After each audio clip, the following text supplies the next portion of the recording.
आपको आईन इजाजत देता है कि आप पुरअमन एहतजाज कर सकते हैं। सारे यूरोप में होता है, सारी डेमोक्रेसीज में ये होता है। पुरअमन एहतजाज हमें नहीं करने देंगे तो ये क्या मैसेज दे रहे हैं कि डिक्टेटरशिप है। वीडियो रखूंगा शेख रशीद की कि जिसने अपने कारकुनों को, तहरीक लब्बैक को नहीं या किसी और को नहीं, अपने कारकुनों को उसने बताया है कि मैं जुत्ती की नोक पे हम रखते हैं।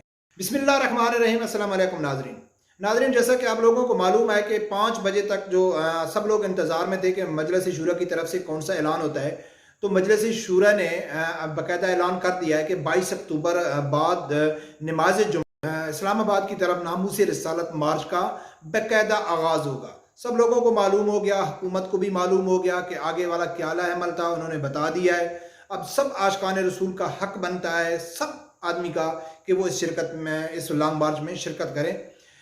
लेकिन इसके साथ साथ नाजरीन कुछ मायूसी की खबरें फैलाई जा रही हैं, ख़ासकर तहरीक लब्बैक के कारकुन जो धरने में मौजूद हैं या जो सोशल मीडिया पे एक्टिव हैं या जो लोग सोशल मीडिया पे फॉलो कर रहे हैं, तो उनमें एक मायूसी फैलाई जा रही है।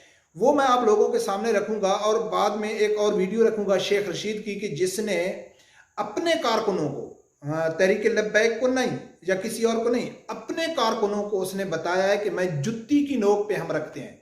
हमारी नज़र में पीटीआई के जो कारकुन हैं उनकी औकात कोई एक आम सी आदमी के अलावा एक हम यानी कि समझती भी कुछ नहीं है।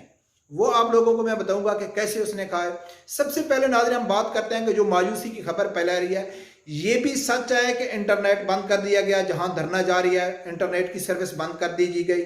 ये भी सच है। ये भी सच है कि मीडिया मालकान की तरफ से एक मीटिंग हुई, उसमें एक लाएअमल तैयार हुआ कि भाई तहरीक लब्बैक के जो धरना है उसको कवरेज नहीं देनी है। वो पहले भी नहीं दे रहे हैं। हाँ, अगर वो बाहर की तरफ निकलते हैं तो वो जो कुछ तोड़ फोड़ करते हैं तो उसको सिर्फ कवरेज देनी है। ये कोई नई खबर नहीं है, ये पहले भी शुरू दिन से तहरीक लब्बैक के साथ ऐसा हो रहा है। उसके साथ साथ जो पंजाब हुकूमत है खासकर, उसकी तरफ से एक पुलिस की तरफ से एक लाएअमल तैयार किया गया है कि भाई रात को हमने ऑपरेशन करना है। नाजरीन, बिल्कुल डरने वाली बात नहीं है, कुछ भी नहीं है। ये हुकूमत कभी भी तहरीक लब्बैक के खिलाफ अभी ऑपरेशन नहीं करेगी। हाँ, ऑपरेशन करने के लिए ये तो सब लोगों को मालूम है कि तहरीक लब्बैक के जो कारकुन हैं वो पुरअमन है, वो बड़े मुनज़्ज़म तरीके से, उनकी अपनी सिक्योरिटी है, नौजवान है, रज़ाकार हैं, वो काम कर रहे हैं। यकीन करके खुफिया ज़राए से कुछ हमारे भी ज़राए हैं, उसमें हमको ये भी खबर मिली है कि जो पंजाब हुकूमत की तरफ से रास्ते बंद कर दिए गए थे कंटेनर लगा के, लेकिन गाड़ियां तो नहीं जा सकती थी, लेकिन टोलियों की शक्ल में, गिरोह की शक्ल में, गलियों में कहीं भी तहरीक लब्बैक के कारकुन जो जलसे में जा रहे हैं, एहतजाज में जा रहे हैं, पुलिस उनको नहीं रोक रही, कोई उनके खिलाफ वो नहीं कर रही। हाँ, एक दुक्कड़ अगर किसी जगह में शरपसंद नासिर आ जाते हैं वो एक अलग बात है, लेकिन ओवरऑल किसी भी कारकुन को नहीं रोका जा रहा है। ये सिर्फ मीडिया में ये खबर फैलाई जा रही है या हमारे तहरीक लब्बैक के कुछ कारकुन हैं जो ये समझते हैं, ये सिर्फ खबर फैलाई जा रही है ताकि, हाँ, हुकूमत की ये ट्रेजेडी हो सकती है ये खबर फैलाना कि भाई ताकि जो उसमें एहतजाज में लोग शरीक हैं वो कम हो जाएं, डर जाएं कि भाई हो सकता है रात को ऑपरेशन शुरू हो जाए, या जो आने वाले हैं वो ना आए ऑपरेशन के डर से।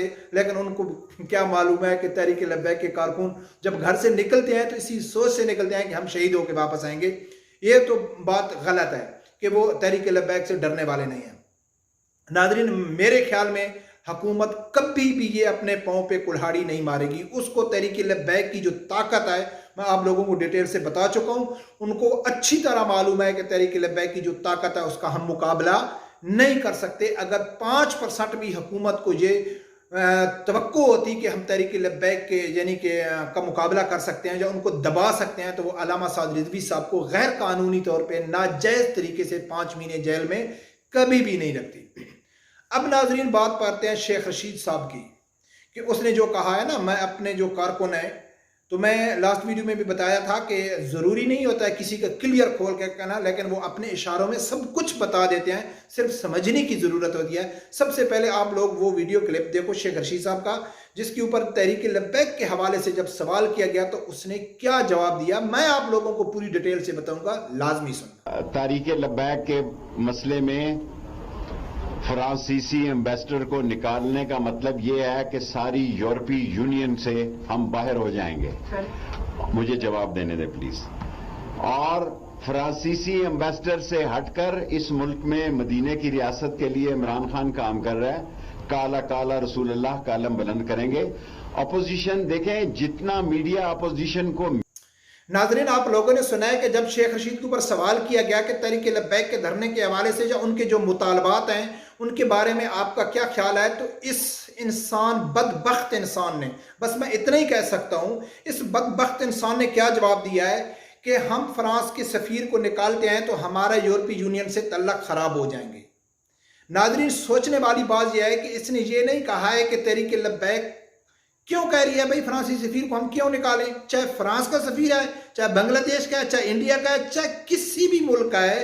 जब सवाल किया गया कि उसके सफीर को निकालने का, तो उसने क्या कहा है कि हम फ्रांस के सफीर को निकालते हैं तो हमारे तल्लकात खराब हो जाते हैं। यानी कि ये आदमी ये चीज को मान रहा है कि फ्रांस के सफीर की गलती है, उन लोगों को निकालना चाहिए। जो मुतालबा तहरीक लब्बैक का है वो सही है, मुतालबा मान रहे हैं, सही है, लेकिन आगे जवाब पैदा कर रहे हैं कि भाई अगर हम निकालते हैं तो हमारे तल्लकात खराब हो जाएंगे। जैसा कि मैं अमीन गंडापुरी के हवाले से वीडियो बनाई थी कि अगर उसने जो कहा था ना कि आप यानी कि खाना कम कर देंगे, तो मैंने उस टाइम कहा था कि अगर गंडापुर को यह मालूम होता ना कि मुझे जो सुनने वाले हैं या जो मेरे सपोर्टर हैं या जो मेरे सामने खड़े हैं उनमें थोड़ी रत्ती भर भी गैरत होती तो कभी अमीन गंडापुर ऐसा बयान नहीं देता। वो उसके गिरबान से पकड़ के उसको नीचे उतारते। जब शेख रशीद ने यह कहा है मीडिया के सामने खड़े होके कि हम उसको निकालते हैं तो यूरोपीय यूनियन से हमारे तल्लकात खराब हो जाएंगे, साथ साथ उसमें जो उसने एक बेगैरती की हद क्रॉस कर दिया है ना, उसने जो अपने पीटीआई के सपोर्टर हैं या जो नून लीग के हैं उनके मुंह के ऊपर जो शेख रशीद ने थप्पड़ मारा है ना, वो उसने क्या कहा है कि फ्रांसीसी सफीर के मसले को छोड़ के इमरान खान साहब रियासत मदीना के लिए बहुत बड़ा काम कर रहा है। यार मैं अभी यूट्यूब इस व्लॉग में मैं क्या अल्फाज उसके लिए चुनाव करूं। उसको मालूम होता कि अगर जो हमारे फॉलोअर में उनमें गैरत है, उनमें शर्म है, तो वो कभी भी मीडिया में ऐसा बयान नहीं देते कि कौन सी नामूस हो गई कि जब नबी पाक सल्लल्लाहु अलैहि वसल्लम की शान में गुस्ताखी करने वाले को आप अपने पेट की खातिर, डॉलरों की खातिर, पैसों की लालच में नहीं निकाल रहे हैं कि यार हम निकालते हैं तो हम भूखे मर जाएंगे। और बात आप कर रहे हैं, अल्लाह की जात को तो सब कुछ मालूम है। वो तो जब हम 2 कदम नीचे जाएगा, 2 फुट नीचे जाएगा, तब मालूम पड़ेगा कि कौन आशिक रसूल थे और कौन मुनाफिक और ड्रामेबाज और यहूदी एजेंट थे। लेकिन मैं क्यों इसलिए कहा है, थंबनेल में भी लिखा है कि भाई ये जो पीटीआई ना, ये शेख रशीद ने समझा है कि जो मुझे सुनने वाले हैं ना, या जो मीडिया वाले हैं, या जो सामने खड़े हैं, या जो मेरा ये वीडियो टीवी पे देख रहे हैं, तो वो गधे हैं, वो जानवर हैं, वो बेवकूफ हैं, उनको किसी चीज की इल्म नहीं है।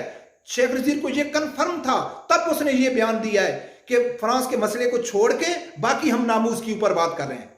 यार ये कैसी बात हो गई?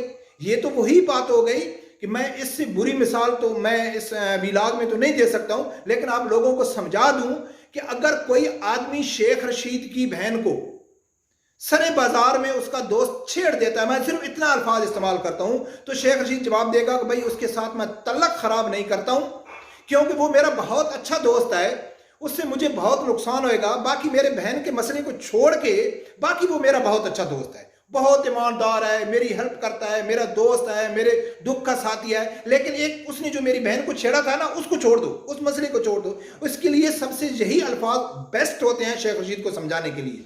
तो उसने ऐसा क्यों, शेख रशीद के ऊपर हमको यकीन नहीं है, या किसी सियासी आदमी के ऊपर तो हम यकीन रखते ही नहीं है, ना हम उनके ऊपर उम्मीद है, उनके ऊपर तवक्को यही की जाती है कि ये सब यहूद नसारा के एजेंट हैं। लेकिन उसने जो अपने फॉलोअर को, जो उनको फॉलो करने वाले हैं, जो उनको सपोर्ट करने वाले हैं, जो सोशल मीडिया पे आके, ग्राउंड लेयर पे आके कहते हैं कि इमरान खान साहब रियासत मदीना बनाएगा, रियासत मदीना के असूलों पर बनाएगा, वो मिलाद पाक का प्रोग्राम कर रहा है, वो रहमत लिल आलमीन का प्रोग्राम कर रहा है, तो मेरे ख्याल है उनको चुल्लूपन भारी पानी में डूब मरना चाहिए।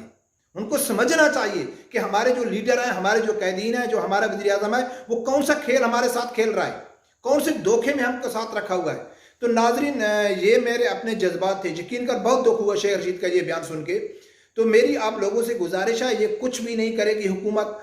हाँ, भरोसा इसके ऊपर नहीं कर सकते, बिल्कुल नहीं कर सकते। ये बिल्कुल यानी कि लोगों ने ठान लिया है कि हम फ्रांसीसी सफीर को नहीं निकालेंगे, शेख रशीद की बयान बताएं। लेकिन मैं ये समझता हूं कि तहरीक लब्बैक के साथ ये हुकूमत छेड़खानी नहीं करेगी। लेकिन देखते हैं आगे क्या होता है। रब परवरदिगार से यही दुआ है कि अल्लाह ताला हर आदमी को हक सच सुनने की और उसके साथ खड़े होने की तौफीक अता फरमाए। अल्लाह।